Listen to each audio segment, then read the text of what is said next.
नमस्कार, मैं हूं प्रतिमा पांडे और आप देख रहे हैं NP21 न्यूज। देश और दुनिया की तमाम छोटी बड़ी खबरों के साथ चलिए शुरुआत करते हैं खबरों का सिलसिला। गाजीपुर में एक कार्यक्रम में शिरकत करने पहुंचे यूपी के राज्य मंत्री दयाशंकर मिश्रा दयालु ने बयान देते हुए कहा कि जीएसटी दरें घटने से जनता को बड़ा फायदा होगा। उन्होंने कहा कि जीएसटी कम होने से रोजमर्रा की चीजें सस्ती होंगी। राज्य मंत्री दयालु ने कहा कि सरकार के इस फैसले से गरीब और मध्यम वर्ग को ऐतिहासिक रूप से फायदा होगा। उन्होंने कहा कि जीएसटी दरें घटने से लोगों के इस्तेमाल में आने वाली हर चीज सस्ती होगी। उन्होंने कहा कि पीएम मोदी ने जनता की भलाई और राहत के लिए बड़ा काम किया।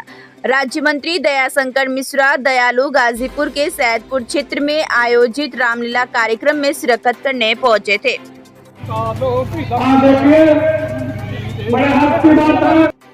दरों को हटा रही है, इस पे आपका क्या विचार है? हटा दिया। आज बचत उत्सव का दिन, उसकी शुरुआत आज से हो गई है।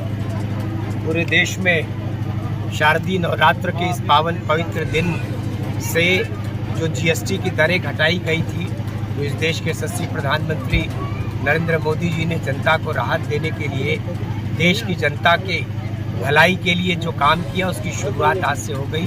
तो आज कह सकते हैं कि बचत महोत्सव की शुरुआत का प्रथम दिन आज से। आज के बाद से दुकानों पर मिलने वाला सारा सामान, खाने पीने की सामग्री हो, पढ़ाई लिखाई की हो, किसानों की खेती, खाद, बीज, कृषि के उपकरण वो सस्ते होंगे। जीवन के उपयोग की सारी वस्तुएं, तो कुल मिलाकर यह है कि गरीब व्यक्ति के, मध्यम वर्ग के लोगों को बड़ा ऐतिहासिक रूप से फायदा होने जा रहा है। कारण यह कि स्लैब की 4 दरें अब तक हुआ करती थी, 5%, 12%, 18% और 28%। आज से वो सिर्फ 2 दरें लागू हैं, 5 और 18। तो बीच की 2 दरें कम हुई, तो 12 और 18 की चीज़ें अब 5 कर दी गई। जिन वस्तुओं पर 5% का जीएसटी था, उनको 0 कर दिया। तो अब वो सबसे ज़्यादा फ़ायदा व्यक्ति के परिवार को, जनता को, समाज को, गांव को, शहर को, खाने पीने की वस्तुएं, दैनंदिनी जीवन की रोज़मर्रा की आवश्यकताएं, चाहे वो टूथब्रश हो, चाहे वो पेस्ट हो, चाहे वो साबुन हो, चाहे वो तेल हो, सर्फ हो, साइकिल हो, ये सारी चीज़ें 5% पे आ गई। और पढ़ाई लिखाई की जितनी वस्तुएं हैं, किताब, कापी, पेन, पेंसिल, इसमें मात्र 5% कर दिया। तो कुल मिला के व्यक्ति का जीवन और सहज और सरल हो जाएगा। बाजार में सस्ती वस्तुएं उपलब्ध हैं। बिल्डिंग बनाने के जितने मटेरियल आते हैं, उनको 5% जीएसटी कर दिया। इस सब पे कभी 18 और 12% जीएसटी था। तो सीमेंट सस्ता हो जाएगा, सरिया सस्ती हो जाएगी। तो गरीब का घर बनाना, खाना, रहना, सब कुछ उसके लिए आसान हो जाएगा।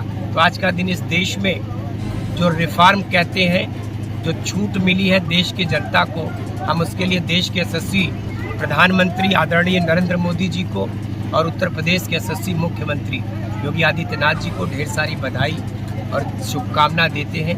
उत्तर प्रदेश की जनता को भी ऐतिहासिक फायदा मिलने जा रहा है। 2047 तक विकसित भारत, विकसित उत्तर प्रदेश का विजन मुख्यमंत्री योगी आदित्यनाथ जी चल रहे हैं। इसमें आयुष विभाग का किस तरह का योगदान रहेगा? आयुष तो कदम से कदम मिला के चल रहा है।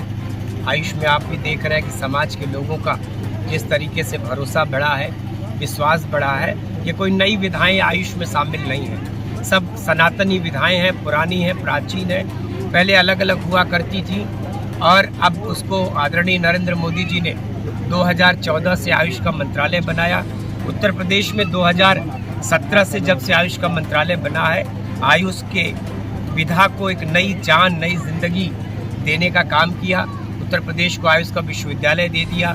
तमाम प्रत्येक जिला मुख्यालय पर अभी मैंने गाजीपुर में भी 50 बेड का आयुष का अस्पताल स्वीकृत कर लिया। ज़मीन उपलब्ध हो गई, स्वीकृति मिल गई, इसका बजट अलॉट हो गया।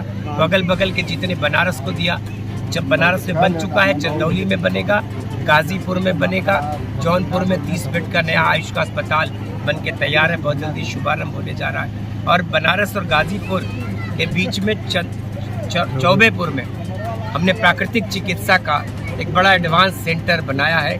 वो भी मुझको लगता है कि 1 वर्ष के अंदर उसकी शुरुआत हो जाएगी। तो इस क्षेत्र के लोगों को योग और प्राकृतिक चिकित्सा के माध्यम से इलाज के लिए एक बड़ा अस्पताल बहुत करीब में